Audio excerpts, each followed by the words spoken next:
Otep família, mais um vídeo no canal. Desde já agradecendo a vocês, todas e todos, por estarem fazendo as inscrições no nosso canal, ativando o sininho de notificações, compartilhando nossos vídeos, deixando o like de vocês. Deixa o like aí, que é muito importante desde já. Muito obrigado aos novos e novas inscritos e inscritas. Somos um pouco mais de 1.590 inscritos e inscritos nesse canal, caminhando para 1.600 pessoas inscritas e inscritos.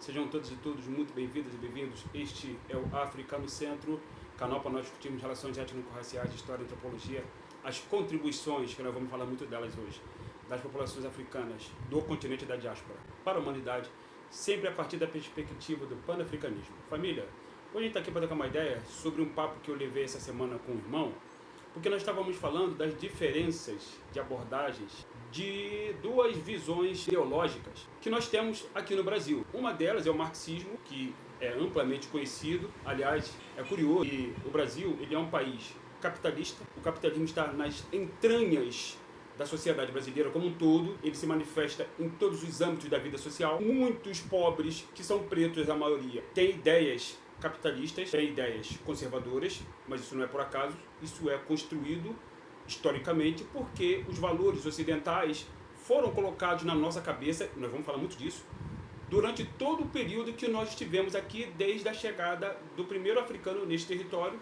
por volta de 1530, quando começou a diáspora da Maafa, da Dur, a última diáspora, lembrando sempre que nós fizemos diásporas ao longo da história de milênios da humanidade. Aliás, milhões, nem milênios, milhões, porque o Homo erectus foi o primeiro ser humano a sair do continente africano para povoar regiões que circunvizinhavam o continente africano. E esta última diáspora, que eu acabei de me referir, a diáspora da Maafa, essa foi a diáspora do processo de aculturação das populações africanas nesse território aqui. E aí uma série de valores antropológicos que são alienígenas a nós africanos foram colocados na nossa cabeça, como essa da visão do capitalismo que a gente acabou de mencionar, e também mentiras a respeito, já falamos, fizemos um vídeo sobre isso aqui, mentiras a respeito da nossa história, das nossas contribuições e das nossas não contribuições, na verdade, falando mentiras a respeito de nós não termos contribuído com nada, e até visões dizendo que nós africanos não temos nem história, nós africanos não temos história. E aí, eu estava falando com um irmão essa semana exatamente sobre isso, de como visões alienígenas, mesmo no campo dito progressista, impactam a nossa vivência aqui. E aí cai naquilo que eu estava falando agora, de que o Brasil ele é um país capitalista. E as nossas universidades públicas, que são chamadas de antro de comunistas, é curioso pela galera da extrema-direita, né? Eles falam que a universidade pública ela constrói comunistas, nada mais longe da verdade, tá? Mas, nas universidades públicas, por exemplo, se lê obras de Karl Heinrich Marx e Friedrich Engels. Se lê abertamente, tanto é que você tem vários partidos de esquerda aqui, né? Partidos ligados ao pensamento marxista. O que acontece, que é curioso, é que o Brasil é um país capitalista, estruturalmente capitalista. E ainda assim o Brasil permite que se leiam obras de Karl Marx e Friedrich Engels nesse território. Por quê? Porque eles são brancos. Simples assim, família, porque eles são brancos, europeus. É simples assim. Se conhece Karl Marx, Friedrich Engels, Rosa Luxemburgo, Trotsky, Stalin, etc., Bakunin, esses caras todos. Mas não se conhece Sheikh Anta Diop, Friedrich Engels, não se conhece nem, curiosamente, né, direito, Abdir do Nascimento, não se conhece John Henrik Clarke, Ivan Van Sertima. Essas pessoas que a gente vive citando aqui não se conhecem, inclusive não se conhecem até em mestrados de relações étnico-raciais que eu fiz, que era eu quem citava o nome dessas pessoas, Nadove, Marimba Ane, essas pessoas que eu citava nas nossas discussões lá no curso. Um irmão lá dentro do curso falou para mim: Jorge, você é o único que cita esses caras, essas pessoas. Quem são essas pessoas? Quem é Nadove? Quem é Marimba Ane? Quem é Francis Krause Wells? Quem é Sheikh Anta Diop? Quem é Ivan Van Sertima? Quem é Runoko Rashid, cara? Quem é Chancellor Williams? O nosso povo não conhece. E eu estava citando essas pessoas no interior de um curso de mestrado em relações étnico-raciais, para vocês verem como que os nossos ancestrais, que construíram uma série de obras, e algumas pessoas, alguns deles ainda estão aqui, né? São nossos ancestrais, não queria respeito a questão de idade, né? Como Marimba Ane está viva, Malef Katiassante está vivo, Amamazama está viva ainda, felizmente. Carlos Moore está vivo, felizmente. Ainda não foi o Orum, ainda não foi para Ruanda se juntar aos ancestrais, mas mesmo assim essas pessoas são ilustres desconhecidas.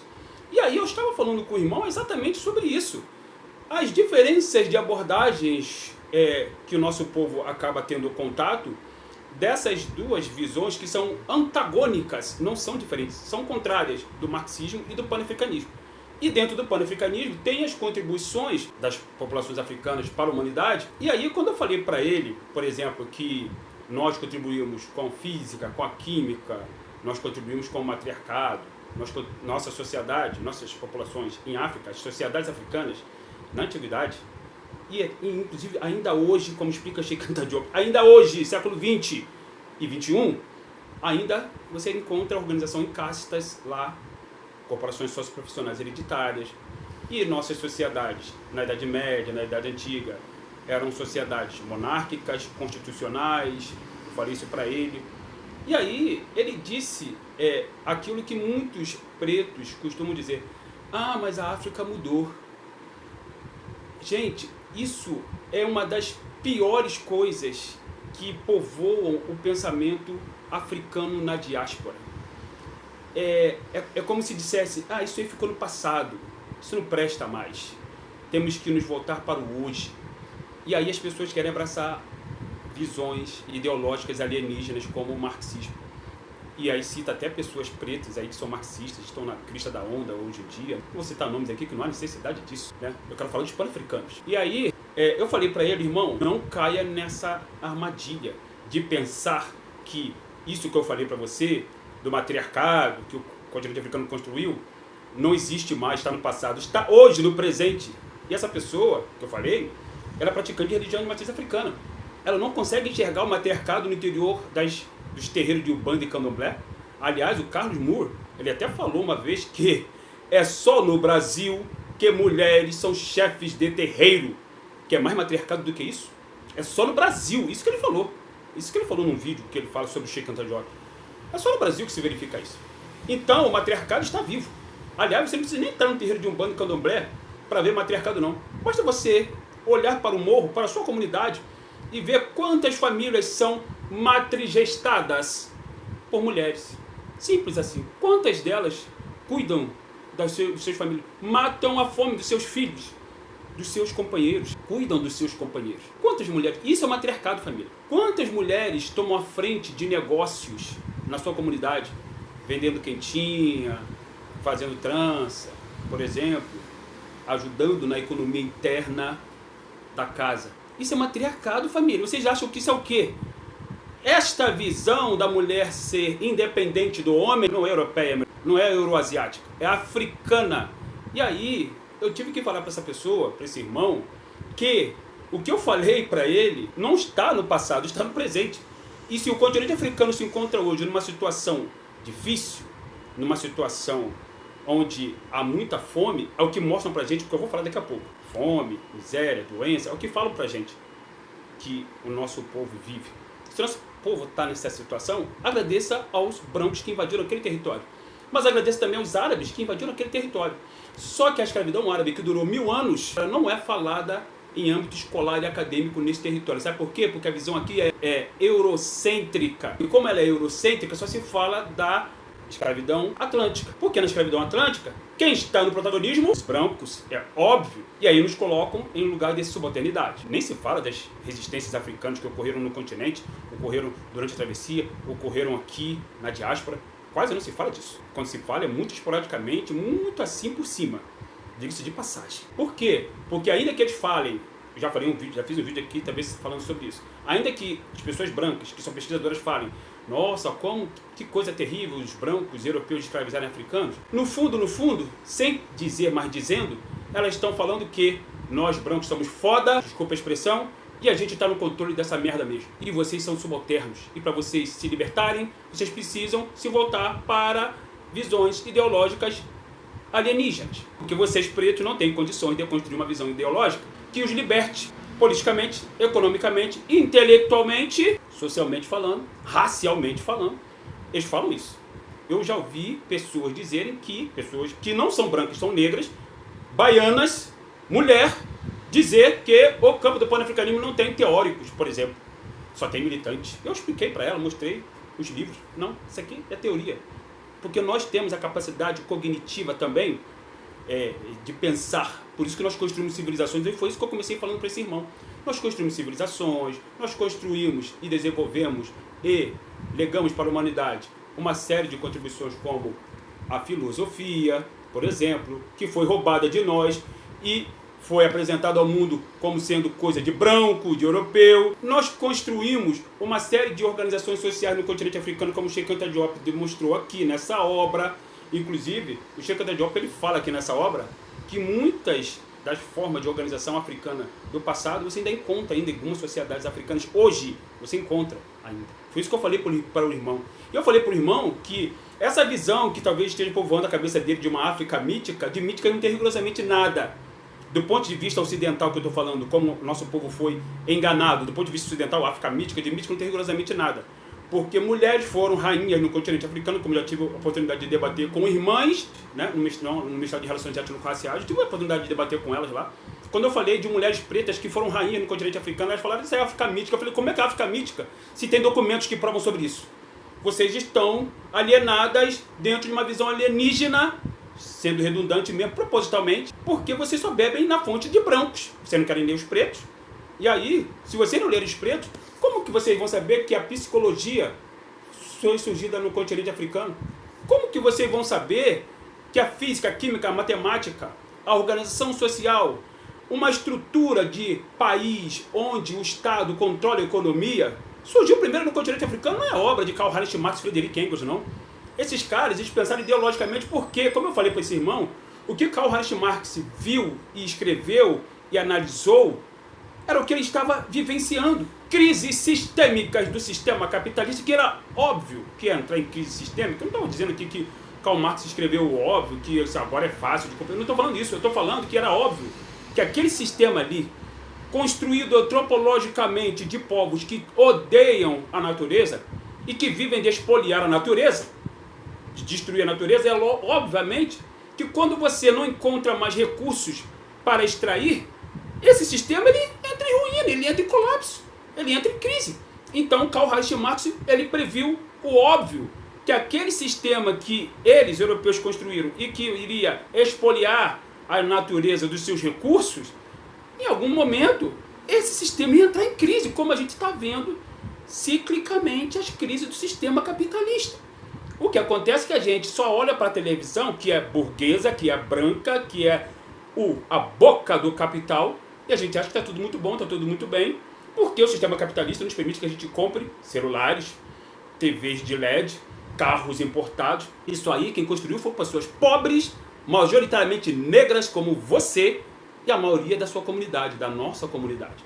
Só que a gente não tem acesso a esses bens de consumo. Por quê? Porque por questões raciais, porque é o racismo que determina a sua classe, como diz o Abdias do Nascimento, e como diz o Stockley Carmichael nessa obra, a raça é uma classe em si mesma. Então, logicamente, que a gente vai ficar num lugar racialmente subalternizado. O que acontece é que, em visões alienígenas ideológicas, você tem aquele elemento negro ali, marxismo negro, feminismo negro. E aí eu falei para ele que se tem negro, essa extensão negro, significa dizer que não foi pensado por negros, foi pensado por brancos, mas não para negros. Se você tem que colocar a extensão negro ali, significa que aquilo ali não serve pra gente. Você não tem panafricanismo negro, samba negro, capoeira negra, você não tem macumba negra, você não tem. Você tem macumba, você tem panafricanismo, você tem samba, ponto final, certo? Então, quando eu falei para esse irmão que o nosso povo, ele pode e deve se organizar, e eu falei, a gente precisa ler, a gente não pode apenas ficar consumindo vídeos de YouTube como esse, são gotas, família, é gotas. A gente tem que ler obras de referência, né? A gente tem que ler obras de referência para a gente poder se referenciar e aí construir a libertação epistemológica. Porque enquanto a gente não se libertar epistemologicamente, a gente vai continuar achando que os europeus construíram tudo. E aí, o cerne do debate aqui. Quando eu falei para ele das nossas contribuições para a humanidade, ele quis dizer que isso ficou no passado. O que mais o europeu faz é dizer que, de forma mentirosa, já falamos disso aqui, que eles construíram a filosofia. o que é mentira. O que mais os europeus fazem é que eles construíram a matemática, a medicina, a química. Eles falam isso. E eles colocam isso na cabeça de alunos do ensino básico, fundamental e médio, e colocam isso na cabeça de pré-vestibulandos. Eu sei porque eu sou professor de pré-vestibular desde 2006, esse ano está completando 20 anos, e eles colocam na cabeça também, os eurocêntricos que eu estou falando, colocam na cabeça também de universitários, dizendo que os europeus, o velho continente, velho por quê? Já falamos sobre isso aqui, que é uma mentira. O velho continente descobriu tudo, descobriu a física, a química, a medicina, a matemática, e que eles comandaram o processo de evolução da humanidade. Isso também é colocado na cabeça de pessoas pretas do campo marxista. É lógico que é, lógico que é. Então, o que eu estava falando para esse irmão é que ele não pode pensar segundo essa lógica eurocêntrica que nos nubla a visão e nos engana o tempo inteiro. E que bota na nossa cabeça que a nossa história está atrelada apenas à fome, à doença, à miséria, à guerra, que é isso que eles falam, é isso que eles mostram nos filmes deles, é isso que eles mostram nas novelas deles, né? É isso que eles dizem pra gente nos círculos acadêmicos, nos lugares de pesquisa, nos núcleos de pesquisa. Um dos núcleos de pesquisa que eu saí de lá porque eu fui expulso, porque simplesmente eu falei uma verdade incômoda para aquelas pessoas, porque eu falei, olha, tudo isso que vocês estão falando, de controle dos meios de produção, de controle da economia, de fazer reforma agrária, isso aí os africanos já tinham construído isso há milênios atrás. Milênios, está documentado isso em obra de referência. Então, eu não preciso de nenhuma visão alienígena para me centralizar. Foi o que eu falei para essas pessoas, meu centro é África. E aí durante um bom tempo eu fiquei lá debatendo com essa galera sobre isso, até que eu fui expulso, porque eu fui defender o Carlos Moore, porque foi o cara que simplesmente desnudou o Karl Heinrich Marx, tirou ele daquele pedestal de Deus, que Karl Marx é adorado como Deus para essa galera, né? E aí ele falou, esse cara é racista. Que se dane se ele desvendou os mistérios do capitalismo. Ele desvendou sim, ele estava presenciando o desenvolvimento do sistema capitalista. Karl Heinrich Marx nasceu em plena Revolução Industrial, ele e Friedrich Engels, então ele estava analisando aquilo que ele estava vendo, é óbvio. Não estou tirando os méritos dele não, ele tem todo o mérito por isso. O que acontece é que ele estava falando isso para brancos. Ele não estava considerando os negros, ele estava descartando os negros. Tanto é que ele foi contra a Revolução do Haiti. Simples assim. Então, a gente precisa, família, tomar cuidado com o que a gente fala, com o que a gente pensa, com o que a gente vê, mas para a gente tomar esse tipo de cuidado, a gente precisa ler. Senão, a gente vai achar, como por exemplo, está documentado nessa obra aqui, esse cara, Alberto Guarani, brilhante historiador, mas ele ignora a presença negra na Península Arábica antes dos árabes chegarem. Aquela Península Arábica ali, como diz o Carlos Nunes, estava toda povoada por sabeus, antes dos árabes, antes do povo que daria origem aos árabes chegarem, antes. Está povoado por sabeus.